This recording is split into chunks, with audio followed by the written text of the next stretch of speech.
Yes, Sec Rex, kamusta po ang ginagawa po natin na paghahanda doon nga po sa inaasahan na ng ating mga kaabante na ipamimigay po na 5,000 pesos fuel subsidy at handa na po ba itong i-roll out next week?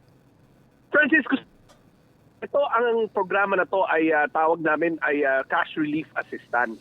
Kasi wala naman sa libro ng when I say libro sa budget ng DSWD yung fuel subsidy. Nasa DOTR 'yan. Pero ito, maialin tulid mo na rin na tulong pinansyal para sa lahat ng mga tsuper na naapektuhan itong pagtaas ng presyo ng petrolyo. Ano ang ginagawa na natin so far?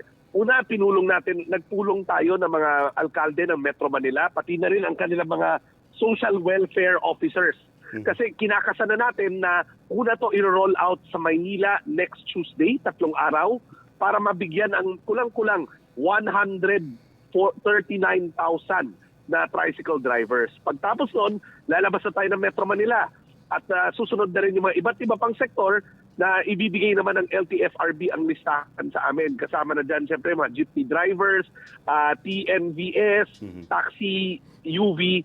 So, ang tulong na pinansyal na to ay alinsunod sa utos ng ating Pangulo, Pangulong Ferdinand R. Marcos Jr., na sa ganitong panahon na nagigipit sila dahil sa hindi inaasahang pangyayari, ay ready ang gobyerno na umagapay sa kanila. Manatiling nakatutok sa Abante. Sundan kami sa aming mga social media accounts at huwag kalimutang mag-subscribe sa aming YouTube channel, DWAR Abante Radyo, para sa mga eksklusibong balita.